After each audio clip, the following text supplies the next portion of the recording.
dengan kondisi dimanapun kita berada, apapun keadaannya, 2-3 orang berkumpul, Tuhan hadir Bapak Ibu di tengah-tengah kita.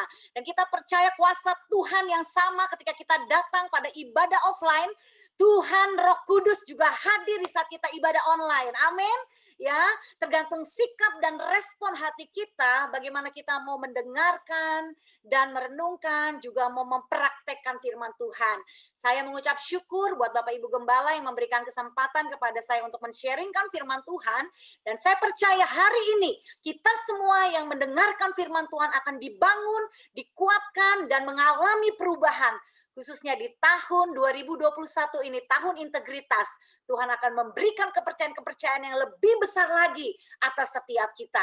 Mari Bapak Ibu, kita akan sama-sama mendengarkan firman Tuhan. Saya akan berikan tema firman Tuhan hari ini, saudara, tentang bagaimana tahun baru kita memiliki harapan yang baru. Katakan tahun baru, harapan baru. Katakan sama-sama yuk. 1, 2, 3. Tahun baru, harapan baru. Puji Tuhan. Siapa yang di tahun baru ini memiliki harapan yang baru ya?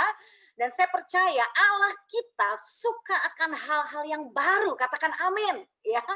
Allah kita tuh tidak suka satu hal yang basi, saudara ya. Siapa di sini Bapak Ibu suka hal-hal yang basi? Tentunya nggak mau ya. Tahun baru kita suka hal yang baru ya, ada harapan baru di dalam Tuhan karena Allah kita suka akan hal yang baru. Yesaya 65 ayat 17 berkata bahwa sebab sesungguhnya aku menciptakan langit yang baru dan bumi yang baru.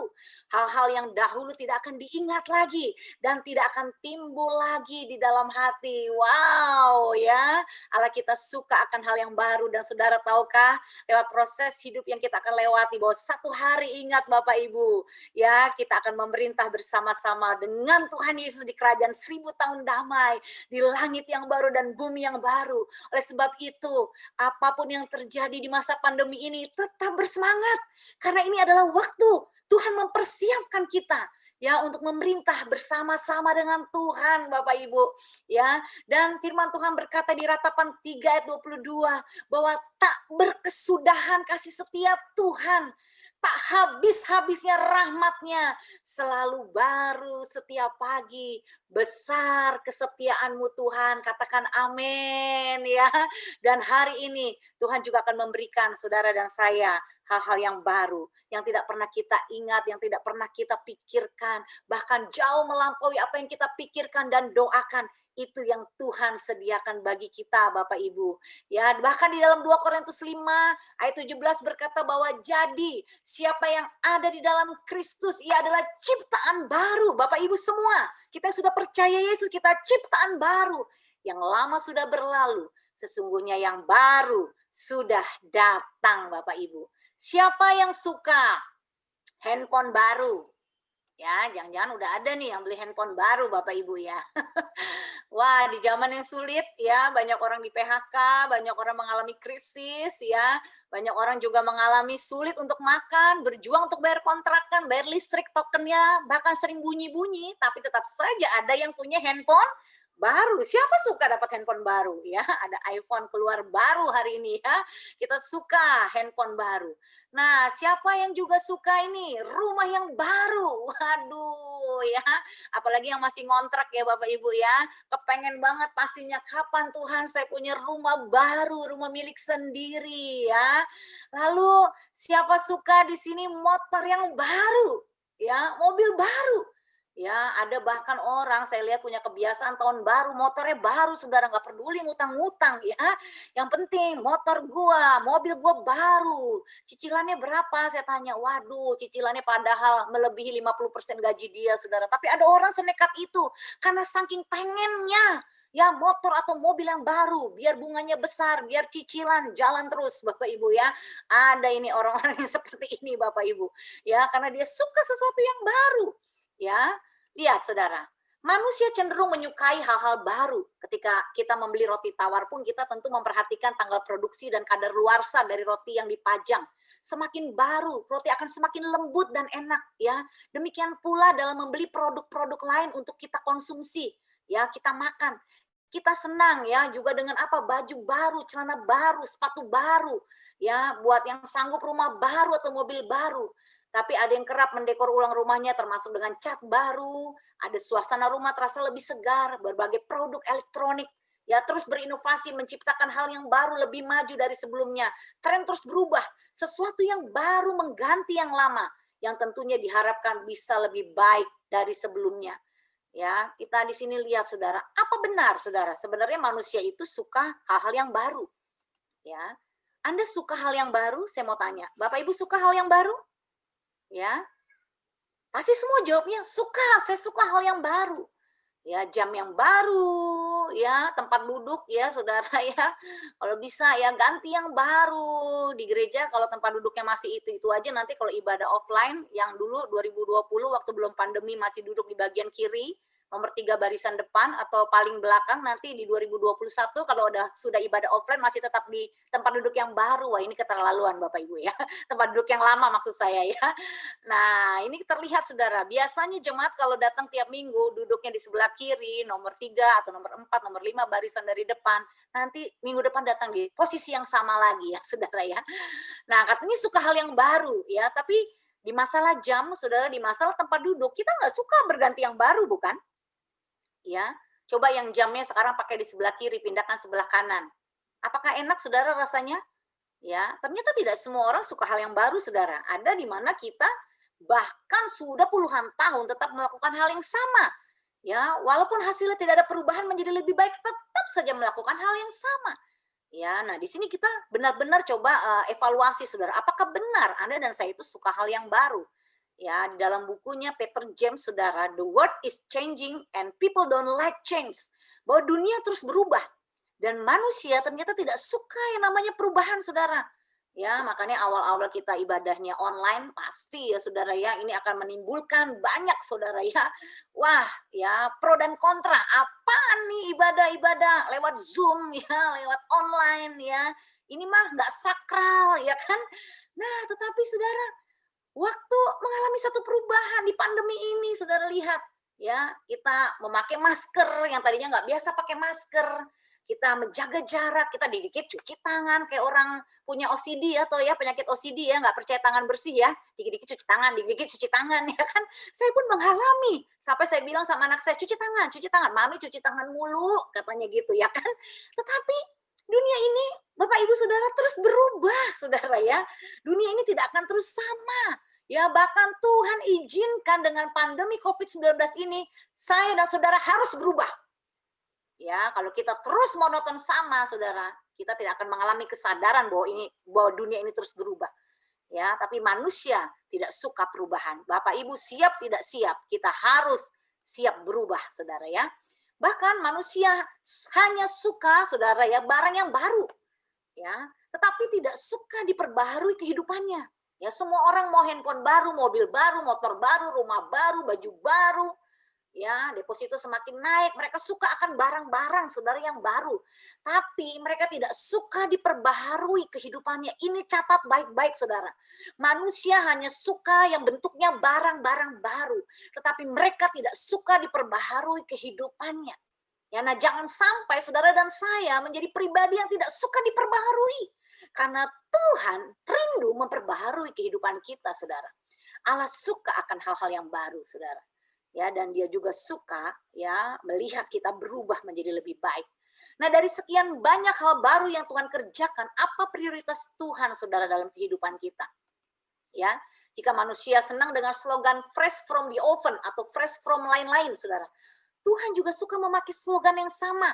Lihatlah apa kata ayat berikut ini. Tidak berkesudahan kasih setia Tuhan, tak habis-habisnya rahmatnya selalu baru tiap pagi. Besar setiamu, kasih setia dan rahmatnya tidak akan pernah berhenti dicurahkan bagi kita, saudara.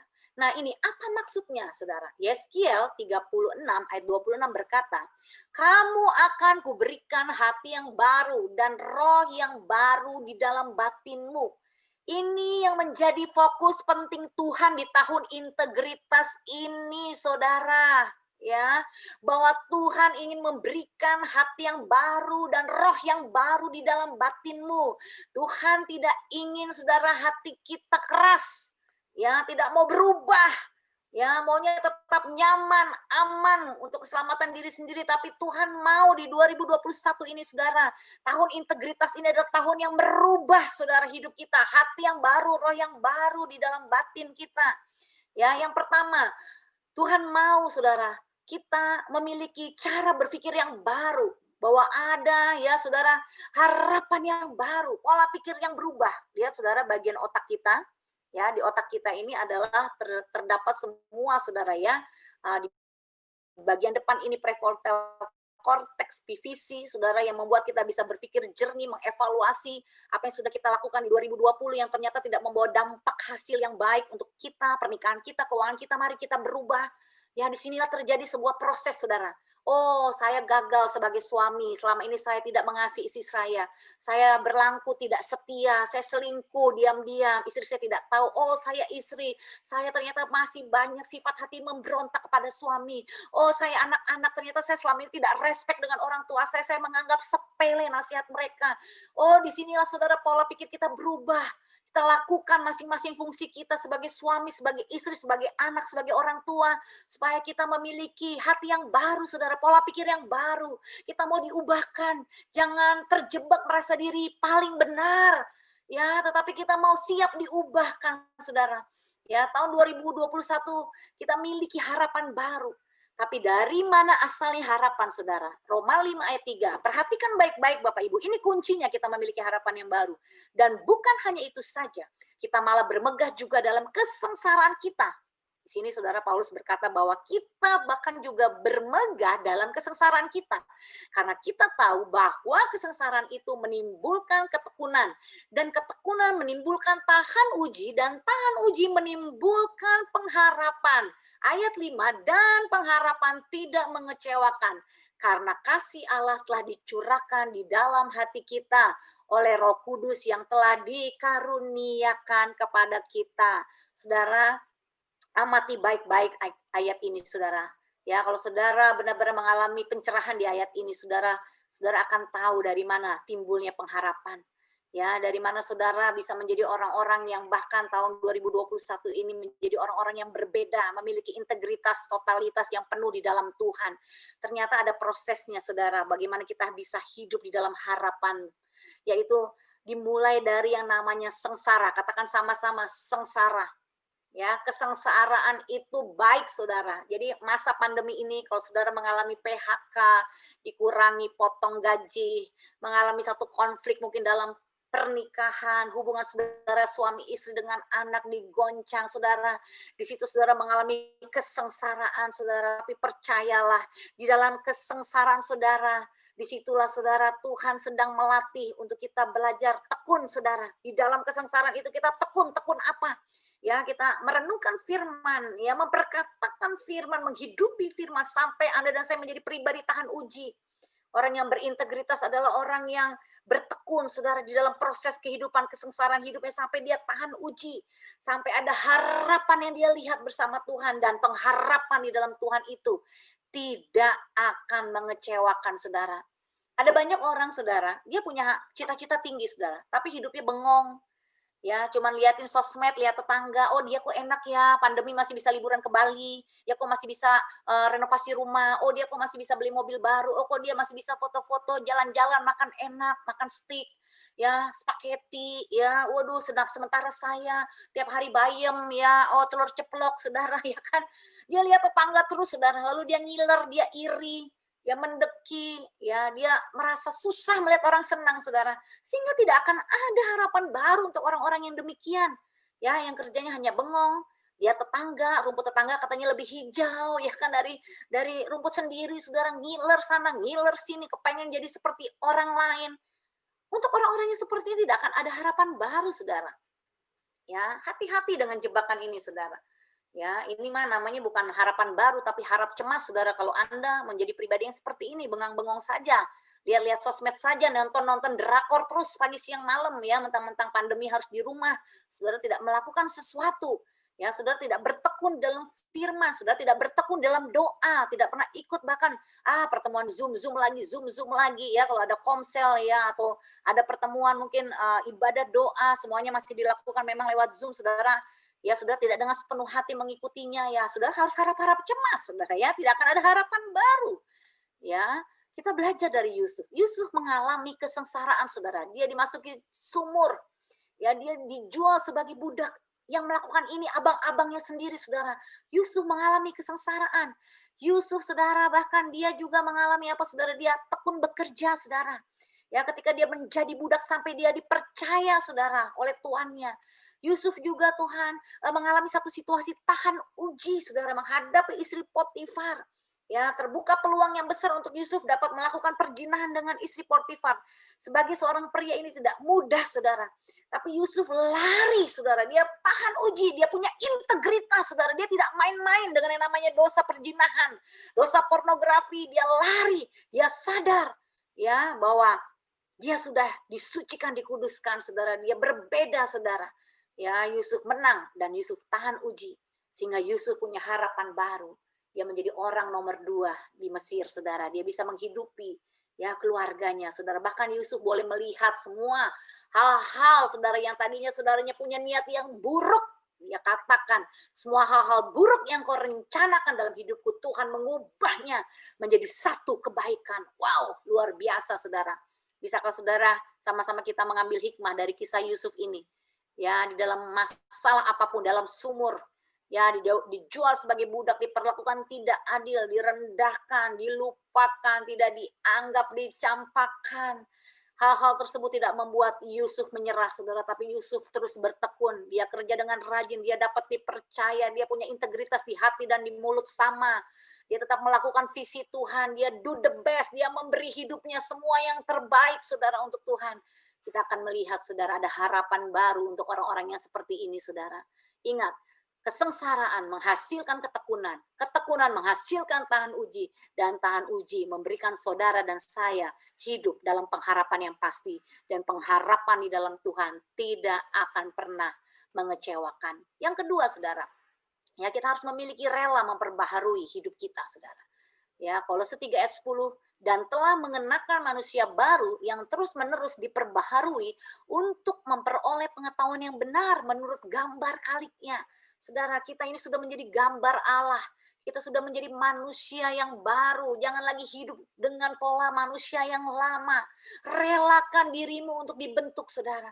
Ketika engkau susah, bisakah kau masih memiliki hati untuk memberi, berkorban, ya, untuk pekerjaan Tuhan, untuk orang-orang yang susah di sekelilingmu. Di sini kita mengenakan manusia yang baru, ya, memberi hati kita, hidup kita untuk rela diperbaharui. Rela itu artinya apa? Saudara tidak marah waktu dibentuk, saudara tidak berbantah, tidak kecewa, tidak bersungut-sungut, tetapi rela, katakan rela. Ya, kalau tidak ada kerelaan, saudara tidak akan pernah melihat perubahan dalam hidup saudara. Ya, kami pun suami istri dibentuk dengan sangat luar biasa, saudara. 10 tahun kami hidup susah secara keuangan. Kami ditipu, mengalami kejatuhan di dalam usaha kami. Karena kami lari dari panggilan. Sampai kami menyadari kami telah berontak kepada Tuhan. Ya, kami mengalami hidup morat-marit, hidup seperti kereta api. Tahu saudara ya, susah, duit, ya. Saya dan suami kalau ngomongin duit kayak ada setannya, saudara. Berantem, saudara, bisa gebuk-gebukan meja. Apa yang mau diatur, ya saudara ya. Suami istri kalau lagi susah berantem terus, berkatnya makin jauh, saudara ya. Itu kayak saya sama suami dulu di 2011 ya, saudara, sampai 2015 kami terjebak hutang ya, pinjaman kartu kredit karena kami tarik modal dari bank dan kami putar di bisnis. Ya, kami berpikir ini bisa menghasilkan supaya kami tidak hidup dari pelayanan, tapi kami bahkan bisa memberi buat pelayanan. Alasan si rohani, saudara ya. Tetapi Tuhan yang lebih mengetahui niat hati kami. Kami mengakui saat kami hancur, saudara, secara keuangan. Tuhan, aku tamak, aku nih hamba uang, aku ini ingin cepat kaya, aku nih masih ada membuktikan diri, aku nih selama ini nggak rela dibentuk, aku kecewa sama Tuhan, aku akui Tuhan, saya merendahkan hati, saya memiliki kerelaan, saudara. Saya tidak mau lagi berbantah-bantah, ya, mencari siapa salah, siapa benar. Oh, bukan itu yang Tuhan mau. Tapi saya mau mengenakan manusia yang baru, saudara. Saya mau rela dibentuk. Dan ternyata, saudara, ketika saya dan suami rela dibentuk, wow, situasi yang buruk itu pandemi buat kami itu, saudara, di 2011. Ya, kami boleh lihat di masa pandemi ini, justru apa yang sudah Tuhan bentuk di tahun 2011 ya sampai 2020 itu menjadi buah yang matang, Saudara, untuk kami melihat sampai hari ini penyertaan Tuhan itu sempurna dalam hidup kami dan keuangan kami boleh dipulihkan dan hubungan pernikahan kami dipulihkan. Saudara, kalau Saudara lihat gambar ini, Saudara, yang paling bawah itu adalah kita membangun hubungan kita dengan Allah, orang lain, dan diri sendiri. Apakah Saudara punya kerelaan ini? Saudara punya komitmen setiap hari membangun 4 pilar dalam hidup Saudara ya. Komitmen kerohanian, komitmen keuangan, komitmen keluarga, komitmen kesehatan, sampai di atas Saudara harus dinaungi ya di dalam komitmen dalam gereja lokal. Kalau Saudara sudah benar-benar sadar Saudara ini jemaat GBI Mangga 2, WTC, fokus dengar apa yang kata gembala Saudara arahkan, baik gembala Pak Niko, baik gembala setempat, suami istri yang sudah merelakan diri untuk melayani, apa yang menjadi arahan, ya apa yang menjadi nasihat, apa yang menjadi firman-firman Tuhan yang disampaikan, Saudara komitmen, karena tanpa yang di atas itu Saudara lihat, Saudara tidak akan menjadi bangunan yang kokoh. Ya, Saudara boleh bangun hidup Saudara, rohani Saudara, rajin berdoa, Saudara bangun keuangan, rajin bekerja, Saudara bangun keluarga, bangun kesehatan Saudara, tapi tanpa hidup di dalam komitmen dalam gereja, Saudara akan tidak menjadi sebuah bangunan yang utuh. Atasnya bolong, maka Saudara akan banyak diserang. Ya, di masa pandemi ini Saudara jangan berubah-berubah mentang-mentang dikit-dikit kita bisa rubah channel, tapi untuk komitmen dalam gereja lokal jangan suka berubah-berubah channel, Saudara, tetap fokus satu. Ya, di mana Saudara mau dengar, nanti Saudara bingung sendiri. Oh, kata pendeta ini, kata pendeta ini, kata pendeta ini. Saudara mau tertanam di mana? Ya, kalau Saudara mau jadi orang berintegritas, pastikan Saudara harus ada komitmen. Dengar, Bapak itu yang namanya Bapak, Saudara nggak bisa punya banyak Bapak. Ya, harus satu Bapak. Saudara mungkin bisa belajar, bisa punya mentor keuangan, belajar dari mentor keuangan, belajar dari mentor rohani. Keluarga mungkin Saudara punya buku-buku yang bisa Saudara baca, tapi secara Bapak rohani Saudara harus komitmen di gereja di mana Saudara berada. Ya, tunjukkan integritasmu. Kalau Saudara memang berjemaat di GBI Mangga 2, WTC, komitmen. Dengar arahan pemimpin, gembala Saudara, sehingga hidup Saudara bisa berubah menjadi lebih baik. Ya, ini menjadi warning untuk kita semua, Saudara. Karena komitmen adalah harga mati untuk memperbarui hidup Saudara. Orang yang tidak mau komitmen, nggak rela untuk dibentuk, Saudara. Tidak ada komitmen, mau gua, suka gua. Mereka tidak akan mengalami pembaharuan dalam hidup mereka, Saudara. Ya, rela diperbaharui. Ada cerita dari John Convance, Saudara. Selama 16 tahun John Convance ini tinggal di terowongan kereta api di bawah jembatan, Saudara ya, gelap sekali. Saat ada perbaikan terowongan, ia terpaksa harus mencari tempat tinggal yang baru. Suatu saat ia terpilih menjadi orang pertama yang memenangkan program mengubah tunawisma dan menjadi penghuni rumah tetap yang diadakan di The New York Times. John meninggalkan tempat tinggal lamanya dan menjadi petani organik di New York, katanya. Udara di luar sini terasa lebih baik. Saya tak akan merindukan kehidupan lama saya tidak akan kembali ke sana lagi. John rela diperbaharui, bukannya demo, bukannya marah ya, tapi dia rela diperbaharui. Pernyataan John semestinya juga mewakili sikap hati kita dalam menjalani kehidupan manusia baru kita di dalam Kristus. Jangan komplain, ya Saudara, stop komplain, stop menyalahkan. Yang kedua adalah rela dimuridkan, dimentor oleh para ahli dan diajar. Dan juga jangan cuma hanya diajar dan dihajar. Ya, jadi kalau tahun 2021 ini Saudara diajar dan dihajar, jangan komplain, jangan marah. Kalau pemimpin Saudara tegur Saudara, buka kuping, telinga dua-dua didengarkan. Oh, baik, Pak. Ya, saya sadar saya harus berubah. Ya, jangan tunjuk sana, tunjuk sini, cari kambing hitam. Saudara akan makin berputar-putar seperti bangsa Israel. Ya, rela dimuridkan. Ya, wajib tiap hari install firman Tuhan. Ya, pagi, siang, malam renungkanlah firman-Mu. Firman Tuhan itu, Taurat Tuhan itu siang dan malam. Ya, maka ia akan bertumbuh seperti pohon yang di tepi aliran air. Ya, yang akan merambat sampai ke batang-batang air, dan apa saja yang ia perbuat pasti berhasil, Saudara. Install terus pagi, siang, malam firman Tuhan. Ini membuat kita semakin komit untuk hidup di dalam pimpinan Tuhan, Saudara. Ibrani 12 ayat 2 berkata, marilah kita melakukannya dengan mata yang tertuju kepada Yesus yang memimpin kita dalam iman dan yang membawa iman kita itu kepada kesempurnaan, yang dengan mengabaikan kehinaan tekun memikul salib ganti sukacita yang disediakan bagi Allah yang sekarang duduk di sebelah kanan tahta Allah. Saudara, kehinaan tekun memikul salib ini adalah ciri murid Yesus. Dia rela memikul salib. Ya, dia memiliki hati yang sungguh-sungguh mau berubah. Tahun baru, ada harapan baru. Tuhan memberikan kita hati yang baru dan roh yang baru. Mari hari ini saudara, Bapak Ibu semua, ya kita persembahkan hidup kita. Saudara, sungguh-sungguh kita mau berubah pola pikir kita. Ya, kita memiliki hati yang sungguh-sungguh mau dibentuk, saudara. Ya, rela diperbaharui, rela dimuridkan, rela diajar dan dihajar, saudara. Ya, kalau Tuhan sayang sama kita, maka kalau kita menyimpang sama seperti kalau kita lihat anak kita salah, dia ditegur baik-baik tidak mau, kita juga akan tegas, saudara. Tapi disiplin Tuhan itu bukan untuk menghukum kita, tapi untuk menghajar kita supaya kita menjadi anak-anak yang lebih baik lagi. Tinggalkan manusia lama, pola hidup lamamu yang hanya merugikan dirimu sendiri, Bapak Ibu. Ya, bangun hidupmu dengan manusia yang baru di dalam Tuhan. Menjadi orang-orang yang berintegritas di 2021 ini. Komitmen di dalam Tuhan, saudara. Ya, tundukkan dirimu untuk rela digembalakan, diarahkan, diayomi. Jangan jalan sendiri, nanti saudara akan menyesal, saudara. Ya, saya dan suami pun, sekalipun kami gembala, kami juga belajar mensubmitkan diri, menundukkan diri, saudara. Ya, untuk kami juga mau ya ditegur, diperingatkan kalau kami salah, baik oleh atasan, oleh bawahan, oleh rekan kerja. Kami juga bersedia untuk dievaluasi. Karena tanpa itu, saudara, saya dan suami juga tidak akan berubah menjadi lebih baik. Siapapun kita hari ini, tanpa terkecuali, Tuhan mau memperbaharui hidup kita. Tuhan mau di tahun integritas ini kita sungguh-sungguh dapat menjadi anak-anak Tuhan yang berintegritas, ya, yang memiliki harapan yang baru di dalam Tuhan, dan pengharapan di dalam Tuhan tidak akan mengecewakan kita. Mari kita berdoa bersama-sama. Bapa, hambamu sudah selesai menyampaikan kebenaran firman Tuhan.